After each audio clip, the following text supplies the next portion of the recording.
Hello YouTube, and today we're talking about one of the most anticipated games of this year, Dante's Inferno. And since we're talking about Dante's Inferno, it was only right that I put some horns and got a hell axe in my hand.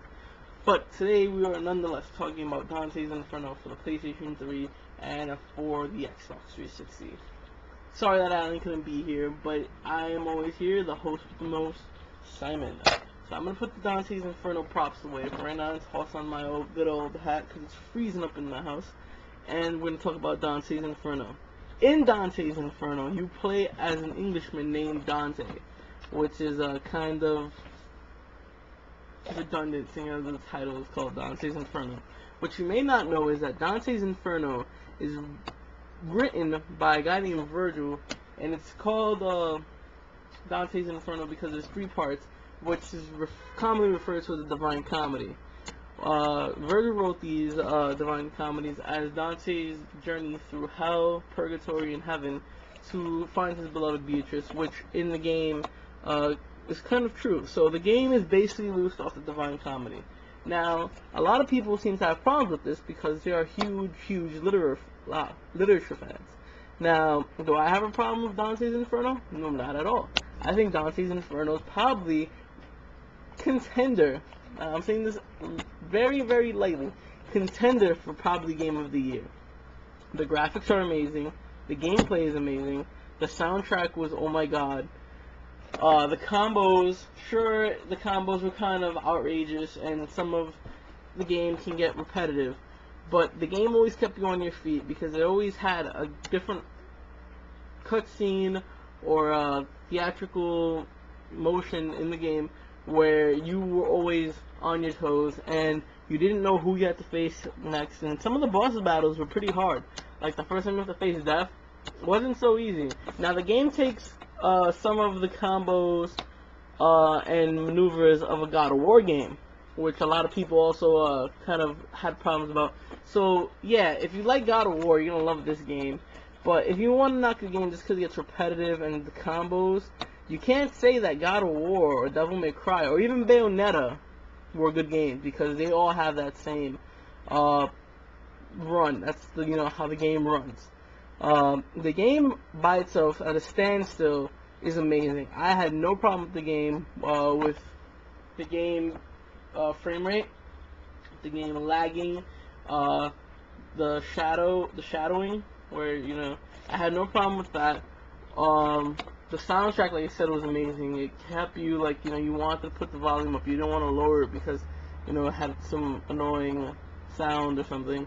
The voiceovers were amazing. I mean, just to hear those voices got you even more caught up in the story. The environments were mind-blowing. I mean, just to see hell, nobody thinks of hell like that. Especially when you're reading Virgil's Dante's Inferno, part of the Divine Comedy. It kind of looks, you kind of get that image, but you didn't get that image of these monsters growing out of the ground like that. And normally you think of hell as a fiery place, but this was it's crazy. And the promotion for this game was really good.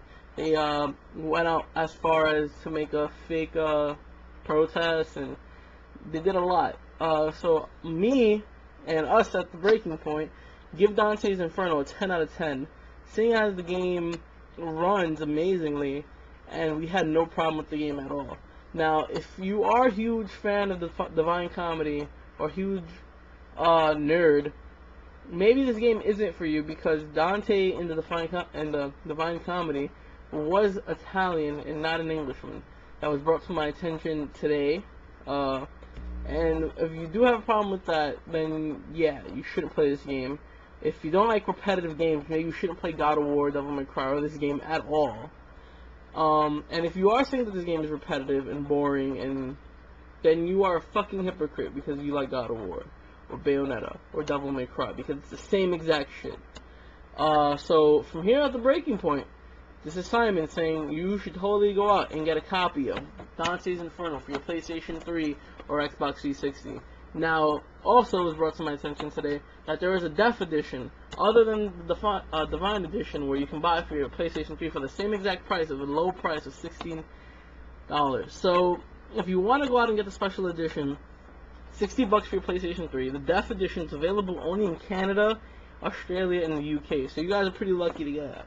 I'm actually trying to get my hands on a copy of the Def Edition, seeing how I got the game for the PlayStation 3, the Divine Edition also. I got both copies, and I also have the Xbox copy. So I do want the Def copy so I can, and once I get that, I'll display them all behind me or something.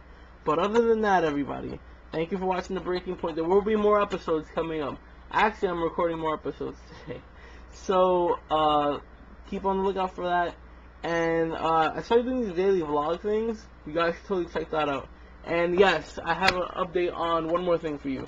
Alan is coming back for season 2 of The Breaking Point. So, for The Breaking Point, Simon, signing out.